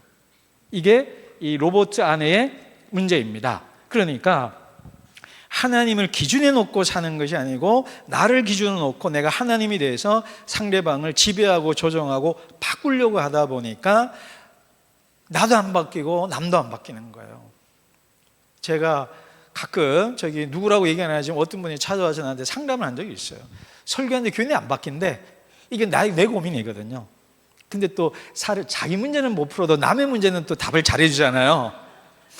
네 설교로 네가 바뀌었냐? 안 바뀌었대. 멋있죠? 네 설교로 네가 안 바뀌었잖아. 네도 안 바꾼 설교를 가지고 왜 남이 교인이 바뀌기를 원하냐? 말하면서 내가 은혜를 받았어요. 또 이걸로 목사님한테 화살 돌리면 안 돼요. 그럼 더 나빠. 이거 방어막도 치고. 그거 맞잖아요. 내 설교가 나한테도 나도 은혜가 안 되고 나도 안 바꿨는데 왜 교인 바꾸라고 그러면. 우리 세상에는 가능하지만 성경은 안 가능하거든요. 이게 목사가 힘든 거예요. 나도 안 되는, 나도 못 사는 거를 설교해야 되거든. 이번 주에 예를 들면 예컨대 와이프랑 싸우고 꼭 희한한 게요, 우리 집 사람하고 한번 다투면 그 주가 사랑의 주제가 나오는 설교야. 이거 하나님도 너무하셔. 좀 그때는 좀 다른 걸 넘어가면 좋잖아요. 이번 주 내가 좀 기도를 조금 못했네? 근데 꼭 그 주에 기도가 나와, 설교에. 그리고 또 내가 성경을 많이 읽기를 강조하는데 좀 못 읽을 때가 있잖아요. 그 말에 우리 교인들이 위로를 받더라고요. 근데도 막 그러면 내 속에 내가 그래요. 너 이번에 성경 안 읽었잖아. 너 기도 안 했잖아. 너 집사람은 사랑 잘 못했잖아. 근데 뭐 사랑하라고 떠드냐? 내 속에 내가 막 이렇게 나를 비난해요. 사실 그 건강한 겁니다. 부정적인 도 있지만, 근데 어찌됐든 내 중심대로 바꾸려고 그러고 안 바뀌니까 화가 나고, 화가 나니까 상대방을 탓하게 되고, 나는 잘못된 사람 만나서 내가 이렇게 피해를 입은 거야, 희생자가 됐다고 생각하는데, 궁극적인 것은 하나님이 중심이 아닌 거예요. 그러면서 어제 네 가지 사랑 읽었다. 아까 누가 그랬는데, 우리 기독교에서 사랑과 그리스에서 사랑이 좀 다릅니다. 그리스 사랑은 에로스적 사랑이고 기독교는 아가페적 사랑이에요. 근데 우리가 에로스를 무조건 부정적으로 생각하는데 그리스나 기독교에서 긍정적인 겁니다. 그러니까 에로스는 뭐냐면 갈망하는 사랑이에요. 갈망하는 사랑. 그러니까 결핍에서 오는 사랑이에요. 아까 인기가 대학 가서 이거 알고 싶다고 그랬잖아요. 그건 에로스적인 거예요. 내가 모르니까 알고 싶어 하는 거예요. 노래를 잘하지만 못한다고 생각하고 더 잘하고 싶어 하잖아요. 그게 에로스적인 거예요. 그래서 뭐 건강이 안 좋다, 아니면 몸이 좀 더 좋고 싶다, 그 부족이잖아요. 결핍이잖아요. 그러니까 갈망하는 거예요. 결핍에서 결핍을 채우기 위해서 하는 거예요. 또 에로스인 게 뭐냐? 남성에게는 여성이 없잖아요. 그러니까 내 안에 없는 여성은 내 안에 남성이 없잖아요. 그러니까 남성을 사랑하는 거예요. 그래서 남녀 간의 사랑은 에로스적인 거예요. 내 안에 없는 것, 부족한 것, 모자라는 것을 추구하는 거예요. 그래서 공부하는 동력, 과학자들이 연구하는 건 다 에로스적인 거예요. 그래서 자꾸 에로스, 에로 영화 이런 거 생각하지, 그것도 변질된 거고, 원래 그리스적 의미는 결핍을 말하는 거예요. 그리고 결핍은 우리 삶을 발전시키는 거예요. 그래서 열심히 일해서 우리 또 가족들 더 안전하고 좋은 집이나 물질적인 가정을 만들어주겠다, 또 우리 아이들 영적으로 좋은 거 만들어주겠다는 거는 좋은 욕망이잖아요. 그거는 에로스적인 거고, 악한 거나 나쁜 것은 절대로 아닙니다. 그러니까 부정적이 아니에요. 그런데 항상 뭐든지 왜곡이 되잖아요. 그래서 지나치다 보면 문제가 되는 거고, 기독교적인 사랑은 그리스에 없던 사랑을 도입해 준 거예요. 그게 바로 아가페적 사랑입니다. 에로스 사랑은 결핍에 의한 사랑이에요. 근데 아가페는 충만한 사랑이에요. 그러니까 아까 우리 전사님 이제 음악을 더 잘하고 싶은 건 에로스인 거예요. 근데 그 배운 걸 가지고 어떤 돈벌이로 할 때도 있지만 그냥 어려운 사람 찾아가서 막 나눠주고 싶은 마음이 들잖아요. 그거는 아가페적인 거예요. 그냥 이익과 상관없이 선행을 하고 봉사를 하려는 거 있잖아요. 그거는 아가페적인 거예요. 그래서 인간에게 하나님 아가페를 가장 잘 보여줄 수 있는 아가페적 사랑의 근사치는 부모가 자녀 사랑하는 사랑이에요. 이제 뒤에도 좀 나오겠지만 이게 왜곡될 수도 있고, 근데 왜냐하면 가장 그러니까 이기적인 이타적 사랑에 인간으로 할 수 있는 가장 완성된 사랑이 부모가 자녀를 위해서 희생하는 사랑이 아가페적 사랑에 가장 근접해요. 근데 다음에 나오지만 가장 근접하기 때문에 가장 타락하기 쉬운 거예요. 천사가 타락하기 쉽고요. 가장 높이 있는 천사가 가장 나쁘게 타락하는 거예요. 악마가 되는 거예요. 그건 뒤에 나오는 건데 좀 막 사실 연결돼서 제가 얘기를 하는 겁니다. 그래서 가장 순수한 사랑이 변질되면 가장 나쁜 사랑이 되는 거예요. 지금 오늘날 한국 사회 전체를 보면 케이스 바이 케이스 말고 전체를 보면 부모님들이 자기가 못한 결핍을 자녀를 통해서 충족시키려는 그것이 사랑이라는 명분으로 행해지는데 아이들에게는 폭력이고 억압이고 숨 막히는 거예요. 그래서 애들이 지방인 애들이 서울 가는 이유가 서울에 좋은 데가 있어서 그렇지만 부모로부터 도망가려는 그게 큰 거예요. 그래서 지금 이게 그렇습니다. 그래서 모든 것은 자기 중심주의적인 사랑인 거예요. 그래서 여기 인용문인데 그 천국과 지옥 이혼 뒤에 보면 나와요. 천국과 지옥의 차이는 뭐냐? 지옥은 내 뜻대로 이루어지다 하는 곳이고 천국은 주의 뜻이 이루어지다 하는 곳이다 이 말이에요. 그죠?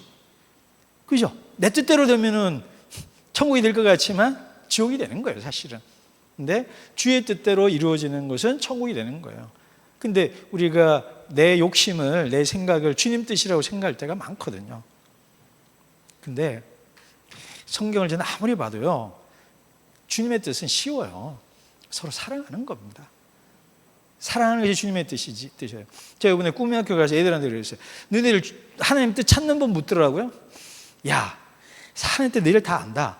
자, 너 성경 나오는데 서울대 갈 수 있고 지구국 할 수 있고 지역 저기 지방대학 가는 건데 너 그거 기도하니? 하나님 뜻을? 그럴 때 하나님 뜻을 물을까 안 물을까? 안 묻지? 그전에는 물었지. 수능 보기 전에는. 근데 성경 딱 나오니까 안 물어. 왜? 좋은 대학 가면 되니까. 그럴 때 또 안 물어요. 근데 언제 곧 묻냐? 내가 손해볼 때. 그때 하나님 뜻을 물어. 솔직히 안 그러나요? 그러니까 하나님한테 물을 필요가 없어요. 다 알아. 그러니까 어느 대학 갈까요? 그냥 세상에 보기 좋은 대학 가면 돼요. 너무 세속적인가요? 기독교인이 너무 거룩한 척 하다가 실제로는 세속적으로 선택해. 그래서 저는 솔직히 말해요. 그냥 세속적으로 얘기해라. 솔직히 하나님, 나 좋은 대학 가고 싶고요. 좋은 이렇게 하고 싶어요. 직업 갖고 싶고요. 솔직히 해라 그래요. 근데 난 하나님 위해서 살래요 그래놓고는 막상 손해보는 자리에 있으면 손해 안 보고 이렇게 간단 말이에요. 그런 그 자기 위선, 자기 모순이 너무 많아요. 그러니까 옆에 사람이 학을 떼는 거예요. 평상시 거룩한 척 하다가 실제로는 이지 욕망 따라 산다고 우리가 봐도 부끄러운 모습이 되는 거예요. 솔직히 말하라고 그래요. 너 욕망이 뭐니? 그 욕망을 솔직히 얘기해라. 하나님, 나 이런 욕망이 있어요. 이게 잘못된 겁니까? 또 이게 이걸 물으라는 거예요. 그죠? 예. 성적 나오기 전에 한테 물었지만 성적 나오니까 딱 어느 대학 딱 합격한 거 보고 뜻이 정해지잖아. 하나님께서는 서영과 중경연시 이렇게 죽이거든요. 의대가 먼저고 의대 됐고 이러는데 하나님 뜻 물어요? 안 묻잖아요. 그러니까 다 그런 거예요. 그래서 자기가 천국은 하나님의 뜻이 이루어지는 것이고 지옥은 내 뜻이 이루어지는 것입니다. 집에서 한 사람의 뜻이 자꾸 이루어지려고 그러면 천국이 되죠? 그죠? 아니죠? 그러니까 잘 생각해 보시면 돼요. 이해되시죠? 그러니까 자꾸 바꾸려고 하는 것이 우리 삶을 지옥으로 바꾼다. 근데 아가페적 사랑은 흘러넘치는 사랑이에요. 그냥 이타진, 그냥 받을 것을 생각하지 않고 거저주는 사랑이 아가페적 사랑입니다.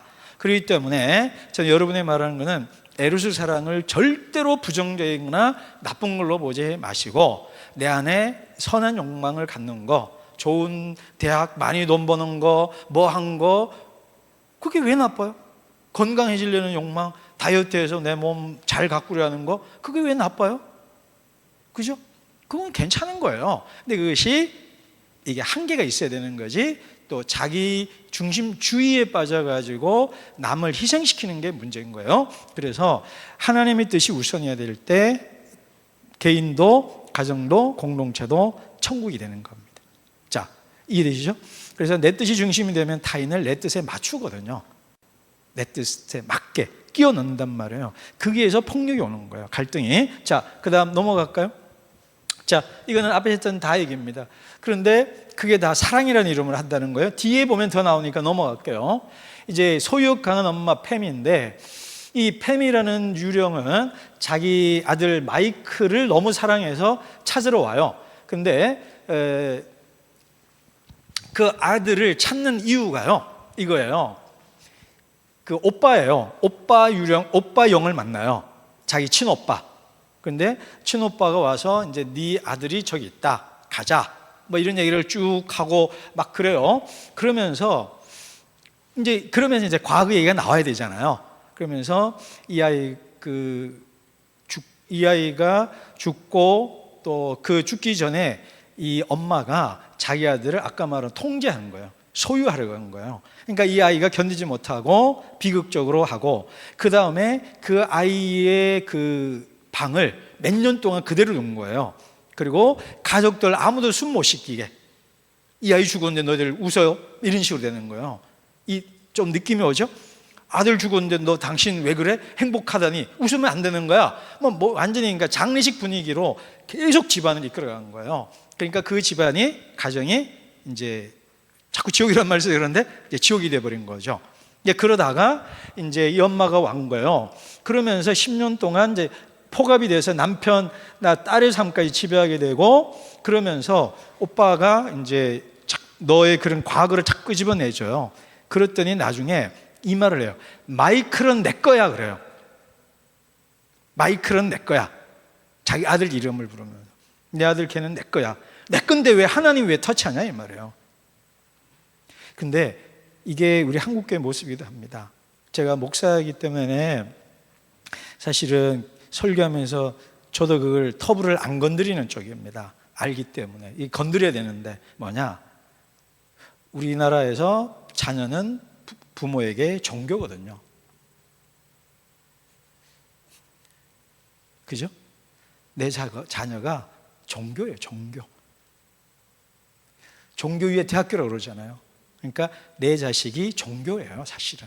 그 말은 내 자식이 하나님이고 우상인 거예요. 아이돌인 거예요. 근데 그거를 터치하는 순간 신앙까지도 교회를 옮기고 이렇게 되는 거예요. 그렇기 때문에 존중해 주는 거예요. 그게 좋은 건지 나쁜 건지 저도 가끔 고민이 됩니다.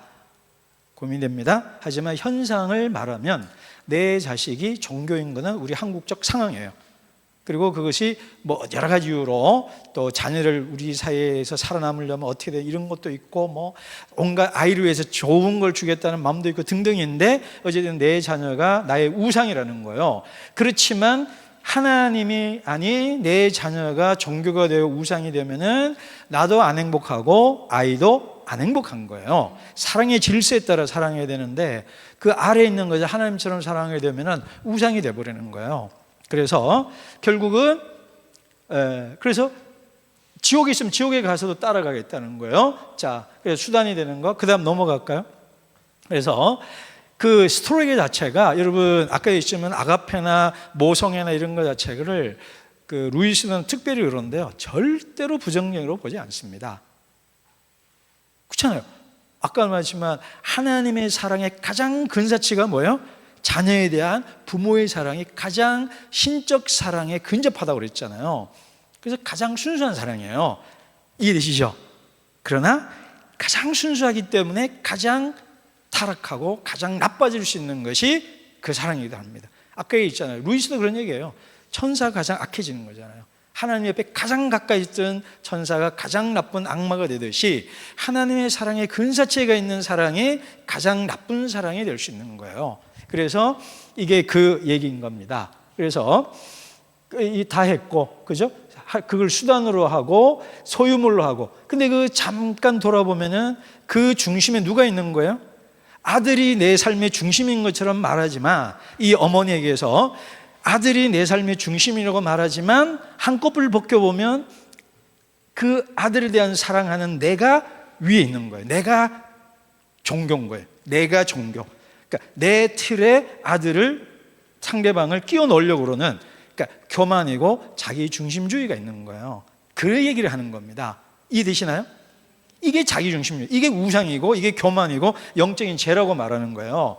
자, 그 포인트를 놓치면 안 됩니다. 그냥 부모가 많이 사랑해서 애 힘들게 한다 이게 아니고 자기중심주의고 교만이고 이게 우상숭배라는 거예요. 자, 그러면서 아주 재밌는 말을 해요. 너는 너무 많이 사랑한 게 아니라 너무 적게 사랑했다고 그래요. 여러분 이해가 되나요? 너무 사랑해서 문제잖아요. 아들을 너무 사랑하고 내 자녀가 딸을 너무 사랑해서 극진히 해준 것이 아이에게 조금 해가 됐다 이렇게 보잔 말이에요. 근데 루이스는 너무 적게 사랑한 거라는 거예요. 그러니까 이게 그 결핍설인데 참 사랑이 있다면 잘못된 사랑은 결핍된 사랑인 거예요. 부족한 사랑인 거예요. 그러니까 참 사랑이 넘친 게 아니고 참 사랑에 미달한 거기 때문에 모자란 사랑인 거예요. 그러니까 진정한 사랑은 충만한 사랑이잖아요. 흘러 넘치잖아요. 과잉이잖아요. 안 줘도 되는데 베풀고 나누고 섬기고 희생한단 말이에요. 근데 이 경우는 베푼다는 이름으로 상대방을 내게로 끌어들인 거잖아요. 내 결핍을 채우려고 한 거잖아요. 그러니까 완전하고 충만한 사랑에 미달된 거잖아요. 그래서 적게 사랑한 거라는 거예요. 그러니까 참된 사랑이 아니다, 오히려 부족하다, 결핍된 거다 이 얘기를 하는 겁니다. 자, 아주 처음에 저도요 읽으면서 아니 이게 왜 적게 사랑하는 거지? 하다가 쭉 찾아보고 혼자 좀 묵상을 좀 해봤어요. 이해가 안 돼서 저도. 그랬더니 그런 결론이 나오더라고요. 자, 넘어갑시다. 그래서 이건 앞에 다 얘기한 거예요. 그죠? 자, 넘어가겠습니다. 자, 이게 이제 11번째 유령이고 변화된 유일한 유령입니다. 자, 이 유령 얘기는 뭐냐면 이 유령이 오는데 어깨 위에 도마뱀이 있어요. 이 도마뱀은 정욕을 상징합니다. 정욕을, 성적인 욕망을 말을 해요. 그런데 이 도마뱀이 계속 이 유령에게, 유령에게 얘기를 해요. 그래서 무슨 얘기를 하냐? 너는 나 없이 못 살아. 나는 너에게 행복을 주잖아. 이런 얘기들을 계속 속삭여요. 그러니까 천사가 나타나서, 영이 나타나서 저 도마뱀을 죽여야 된다는 거예요. 근데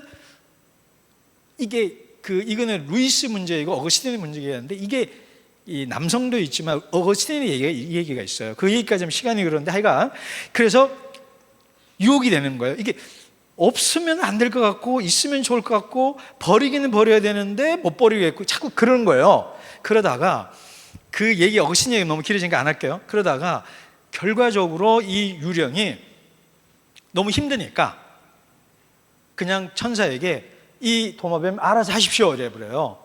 그러자 천사가 어깨에 있는 도마뱀을 딱 움켜잡더니 좀 잔인하게 나와요. 딱 분질러 버려요. 그러니까 팍 분질러 버려요. 그런데 몰런 일이 생긴 거예요. 이 유령이 그러니까 견고한 인간을 이제 흐물흐물했다고 그랬잖아요. 얼룩 같은 그냥 실체 없는. 근데 사람이 되는 거예요. 진짜로 인격체가 변화되는 거예요. 그러면서 멋있는 인간으로 탄생하는데 여기에 정말 소름 끼치는 진실이 또 하나가 있어요. 도마뱀을 꺾어서 죽여버렸거든요. 반 잘라가지고. 근데 그 도마뱀이 갑자기 꿈틀꿈틀 거리더래요. 그러면서 엄청나게 멋있는 백마로 탄생하더라는 거예요. 이게 놀라운 포인트입니다. 무슨 얘기예요? 인간의 성적인 욕망이 하나님께 드려졌을 때 이렇게 멋있고 아름답게 재탄생한다는 거예요. 근데 하나님 없이 내 욕망의 노예가 돼서 살면은 도마뱀이고 그거는 나를 악하게 만드는 것이지만 그걸 하나님께 드리면 그러니까 욕망도 거룩해진다는 거예요. 그래서 여기에서 아까 나오는 거예요. 아까 그 천사가 타락하면 가장 악하다는 게 여기 나오는 거예요. 루이스의 포인트가 뭐냐면 인류 역사에 어떤 사람도 성적 욕망을 거룩하다, 아름답다, 좋다고 말하지는 않는다는 거예요. 스토아처럼 조금 그걸 참아야 되고 절제해야 되고 노노에는 불가근 불가원이라 그 여자를 보고 한 말이에요. 그러니까 상당히 그런 거예요. 그러니까 멀리 하는 게 좋다 이런 식으로 다 얘기를 했지 그 자체가 선하고 아름답다고 얘기하는 경우가 없거든요. 그런 성적인 욕망도 하나님께 드려지면 도마뱀 같은 것이 뛰어난 아주 멋있는 백마, 흰 말로 멋있게 날개 달린 말로 페가수스처럼 변화된다면 다른 아까 우리 팸이라든가 로봇이 아내같이 남편을 사랑하고 아들을 사랑하는 그 마음이 하나님께 드려진다면 얼마나 아름답고 멋있게 바뀌겠느냐를 말하는 것이 의도예요. 이해되시죠? 가장 저급한 그대로 있어요. 가장 저급한 욕망도 하나님께 드려지면 이렇게 멋있게 되는데, 고급적인 자녀 사랑하고 남편 사랑하고 뭐 예술을 사랑, 작품을 사랑하고 이런 것들이 하나님께 드려지면 얼마나 위대하고 멋있게 되겠냐, 그걸 보여주기 위해서 이 루이스가 여기를, 제가 이해가 안 됐어요. 아니, 하고 많은 유령 중에 이걸 왜 바꾸냐 이 말이에요. 그걸 제가 조금 많이 찾아봤다가 바로 그게 포인트인 거예요. 가장 저급한 것도 하나님께 드려지면 아름답게 된다면, 우리가 갖고 있는 음악적 재능이나 뭐 이런 재능들을 하나님께 드려진다면 하나님이 얼마나 잘 쓰시겠냐 이거예요. 이게 포인트입니다. 알겠죠? 그래서 그 도마뱀 유령, 자, 다 얘기해 버렸어요. 은백색 종마로. 그래서 뒤로 넘어갑시다. 그래서 이게 도마뱀이 나라 그래. 그러니까 이게 오랫동안 있다 보니까 자기가 도마뱀이 되는 거예요. 뭐 이런 거는 이제, 그래서 그 도마뱀이 죽으면 나도 죽는다. 그런 욕망이 죽으면 죽는다. 뭐 이런 생각을 한단 말이에요. 근데 그게 아니라는 거예요. 그리고 차라리 죽는 게 낫겠다고 해서 그러니까 깨어짐, 그리고 영적으로 자기 죽임, 영적인 자기 죽임이 있죠. 십자가. 그러니까 자기 죽임을 통해서 변화되는 얘기를 해주는 거예요. 그러면서 이 정욕은 그러니까 성적인 것은 선한 거지만 이런 정욕은 기생적인 거예요. 본질이 아닌 거예요. 이걸 하나님께 드렸더니 그것이 거룩하게 되더라라는 겁니다. 그러면서 이 유령하고 대화 속에 계속 나와요. 이거 좀 있다 그래요. 그러니까 영이 지금 해야 된다, 이런 얘기가 나와요. 이 얘기를 C.S. 루이스 잠깐 하면, 어거스틴 얘기하면 고백록에 진짜 재밌는 내용이 많아요. 그 중에 하나가 뭐냐면, 이 어거스틴이 그렇게 성적인 방탕한 사람은 아니에요. 근데 16부터 동거를 해요. 근데 그 당시는 좀 문화입니다. 그러나 그 여성하고 일부일체적으로 평생 살았어요. 근데 어머니가 이제 이 아들이 너무 뛰어난 아들이에요, 사실은. 그러다 보니까 성공과 뭔가 이렇게 해서 이제 헤어지게 해요. 그래서 가슴 아픈 이별을 해요. 아들이 있는데, 아데오다투스라고 아들이 있는데 그 여성을 보내요. 근데 나중에 순영 원장이 됐다는 믿을 만한 전설은 있어요. 객관적인 팩트는 없고 믿을 만한 전설이에요. 근데 어거스틴이 그새를 못 참아서 또 욕망을 채우려고 하는 거예요. 그러면서 하나님께 드린 기도가 유명해요. 난 그거 보고 얼마나 재밌고 웃기고 씁쓸한지 이런 말을 해요. 하나님, 내게 절제하는 힘을 주십시오. 그러니까 성적인 욕망이에요, 이거예요. 그 다음 말이 너무 웃겨요. 골 때려요. 그러나 지금 당장은 마옵소서. 근데 그게 우리거든요. 모르겠습니다. 저거든요. 꼭 이게 성적인 것만 아니에요. 그죠? 알코올릭도 그렇고 다 그래요. 안 먹고 싶은데 또 먹고 싶은 거 있잖아요. 근데 이게 우리 욕망이 그래요. 그러니까 욕망도 즐기고 싶고 욕망을 끊어내고 싶은 그 인간의 이중 심리를 너무 잘 모르잖아요. 절제하게 하옵소서, 그러나 지금 당장은 마옵소서. 그러니까 인간을 이렇게 잘 볼 수가 없어요. 지금 그 얘기하는 겁니다. 그러니까 이 도마뱀 유령이 이거 끊어버리고 싶어요. 근데 지금은 아니에요. 좀 더 즐기고 싶어야 하는 거예요. 그 얘기를 하는 겁니다. 자, 넘어가도록 하겠습니다. 그래서 지금이 이때다 얘기하는 거예요. 그래서 결단은 지금 하는 거예요. 그죠? 오늘 우리가 지금 11번째인데 11번 모든 앞으로 뒤에 한 번 더 나올 건데 그것들을 보면서 우리 영혼을 이 책을 통해서 하나님의 관점으로 내 영혼의 민낯을 보고 또 그 중에 특별히 내 모습을 닮은 내 마음을, 내 주변을 천국으로 아닌 것으로 만드는 내 어떤 것이 있는지를 우리가 돌아보고 또 내려놓는 그 시간이 되면 좋겠습니다. 자, 다음 넘어갑시다. 자, 마지막으로 난쟁이 유령입니다. 이 난쟁이 유령은요, 이 책에 보면 두 가지 이름으로 보여요. 난쟁이 유령인데 비극 배우 유령이라고 그래요. 그래서 이 보면 난쟁이가 앞에 비극 배우가 있어요. 그러니까 연기하는 배우가 있고 난쟁이 있는데 이게 결과적으로 얘기하면 한 사람이에요. 그리고 난쟁이가 주인공이고 비극 배우는 난쟁이의 자기 투사가 된 거예요. 그래서 이 난쟁이 유령은 자기 아내 사라 스미스라는 그 천국에 있는 아내를 만나요. 그리고 아내는 정말 위대한 성인이 되어서 천국에 있어요. 그러면서 이 유령이 가장 나쁜 유령입니다, 사실은. 왜냐하면 아까 뒤를 갈수록 나빠요, 사실은. 팸도 그렇고 이 난쟁이 남편 유령이에요. 남편 유령, 이제는 남편 유령입니다. 그래서 자기 아내가 천국에서 행복하게 사는 것을 질투하는 거예요. 그리고 이 유령도 자기 연민이에요. 첫 번째 더벅머리도 자기 연민이거든요. 자기 연민에 갇혀 있는데, 첫 번째는 자기 연민으로 끝났는데, 이 배우, 이 난쟁이 유령 프랭크 또는 비극 배우 유령은 자기 아내가 행복하게 사는 것을 시기 위해서 자기 아내를 지옥으로 끌어내리기 위해서 온 유령이에요. 그러니까 가장 나쁜 유령입니다. 그러니까 마지막이라서. 그래서 아내에게 동정 연민을 얻어서 너는 내가 이렇게 비극 배우, 그러니까 비극 배우가 뭐냐면 자기 삶이 비극이라고 생각하는 거예요. 근데 니는 왜 이렇게 행복하게 사냐? 너 왜 행복하게 살아? 나는 힘든데. 그러니까 너도 불행해라 이 말이에요. 그러니까 아내를 행복하게 사는 것을 불행으로 만들려고, 지옥으로 만들려고 찾아온 가장 악질적인 그런 유령입니다. 그런데 그 배우가 계속 얘기하다가 어느 순간 실체인 난쟁이가, 실체예요. 그러니까 위쪽으로 들어있는 거예요. 실제로 키가 작다는 것보다 자기 연민에 가져서 어제 좁쌀 얘기했잖아요. 위축되고 위축돼서 작아진 거예요. 그리고 자기 투사가 된 자기 실체, 자기 아이덴티티라고 생각하는 나는 비극적인 존재야, 막 이런 생각하는 게 더 커지고 진짜 나는 작아진 거예요. 그래서 처음에는, 그러니까 난쟁이가 배우를 끌고 간 줄 알았는데 나중에는 이제 배우가 난쟁이를, 실체를 끌고 다니는 거예요.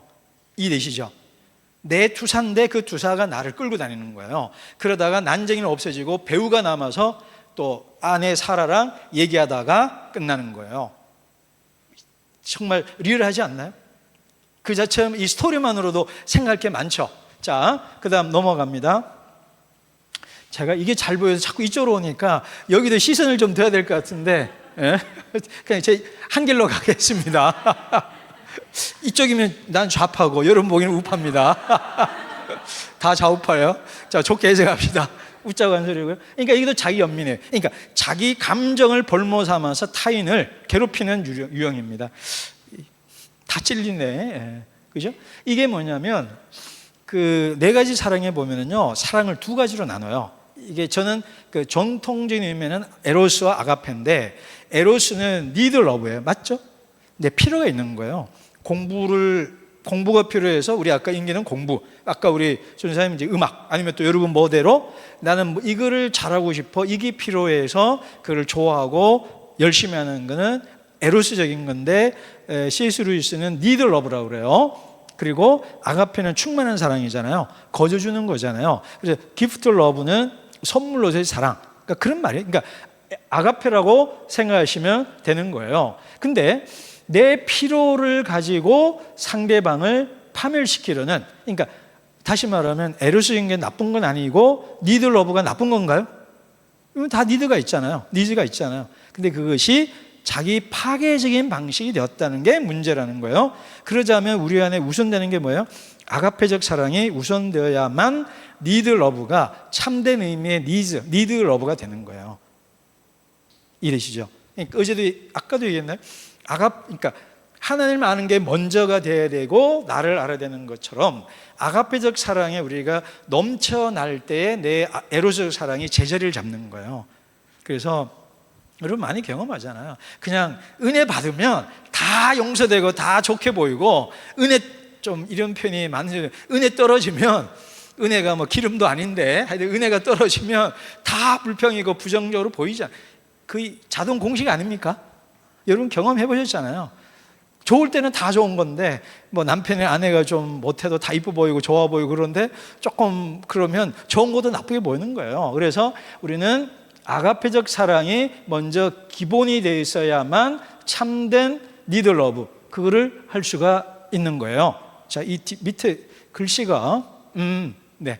자, 그래서 자기 연민이고 맞다 넘어갑시다. 네. 그래서 자, 앞에 했던 얘기입니다. 그래서 줄이면 자기 사랑. 이제 정리하겠습니다. 지금 피곤해 하시고 뭐 이래 가지고 한마디만 얘기하면 돼요. 여기서 나온 죄는 교만을 다른 말로 자기중심주의. 내 중심이니까 타인을 어떻게 해요? 내 중심에 맞게 끼워 넣거나 사용하려는 게, 그리고 이용한다, 뭐 필요에 맞게 상대방을 뭔가 하려고 그럴 거잖아요. 그러면 세상에 남의 필요에 누가 맞추고 싶겠어요? 네가 왕이면 나도 왕인데, 그죠?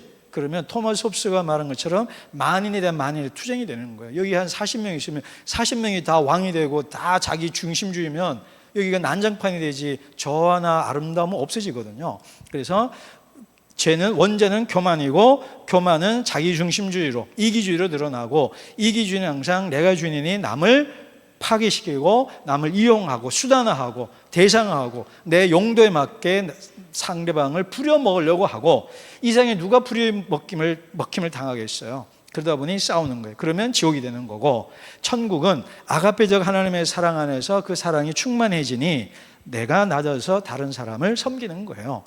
그래서 우리 그런 꽁트가 있잖아요. 지옥 같으니 숟가락이, 음식이 똑같이 좋다고, 근데 숟가락 긴데 아무도 떠먹여 주려고 안 하고 다 혼자 먹다 하나도 못 먹고, 천국은 서로 떠먹여 준다는 거, 이 C.S. 루이스의 세계관에 하면 100% 그게 천국이에요.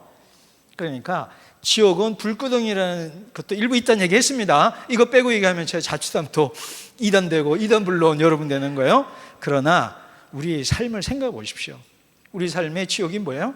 긴 숟가락으로 상대방 떠주면 되는데 떠주긴 싫고 내가 많이 먹고 싶고 하다가 하나도 못 먹는, 그러다가 망해버리고 다 비쩍 말라버리는 그런 바보 같은 짓을 하는 게 우리 삶이잖아요. 그래서 루이스가 말하는 거는 결국은 하나님의 은혜고 사랑입니다. 그 은혜와 사랑이 넘치면 결국은 상대방의 피로를 채워주는 사람이에요. 상대방의 피로를 그런 사랑으로 거듭나야 합니다. 근데 이 책에서 이제 천국과 지옥에 대한 조금 조정해야 될 게 있는데 그거는 넘어갑니다. 그래서 그 모든 것을 우리가 선택할 수 있다는 거, 그죠?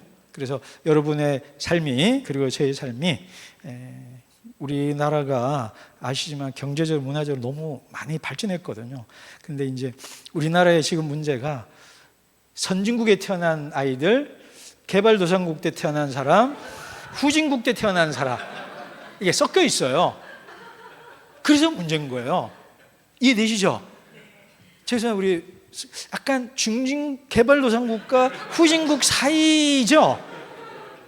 그 조금 미치죠? 저는 확실히 개도국이잖아요, 우리 때는. 근데 그때는요, 일본 하면, 일본을 따라간다는 생각 했나요? 지금이야 뭐 일본 우리 따라오잖아요. 여전히 따라올 만큼. 그러니까 우리 사회가 엉망이 돼 있는 거예요. 다 같이 선중에 태어나면 괜찮은데 선중에 태어났고 개발동 태어났고 이러니까 완전히 세계관이 다른 거예요. 그러다 보니까 다 아우성이에요. 다. 그래서 우리 사회를 들여다보는 좋은 성경 중에 하나가 거라사 군대 귀신 이야기입니다. 자, 이거 빨리 마쳐야 되는데 이게 마무리를 또 하네. 그 거라사 군대 귀신 얘기는 뭐냐면 내 안에 내가 수천 명이 있는 거예요. 그리고 그 수천 명의 자아가 동시에 얘기를 하는 거예요. 그러니까 내 속에 내가 수천 개의 목소리가, 수천 개의 다른 목소리가 들리니까 어떻게 돼요? 미쳐버리는 거예요. 그런데 그 거라사 군대 귀신이 어떻게 했냐면 예수님 발 아래 가만히 앉아 있어요. 그래서 그 동네 사람들이 와서 충격받은 게 뭐냐면 돼지가 물속에 들어간 것 때문에 충격받은 게 아니고요, 그 귀신 들린 사람이 예수님 발치 아래 가만히 앉아 있는 걸 보고 충격을 받아요. 그래서 오늘 현대인이 너무 미친 듯이 삽니다. 그런데 예수님이 이 땅에 오셔서 우리에게 주는 것은 가만히 앉아서 하나님의 음성을 듣는 그 시간이 충격을 주는 거예요.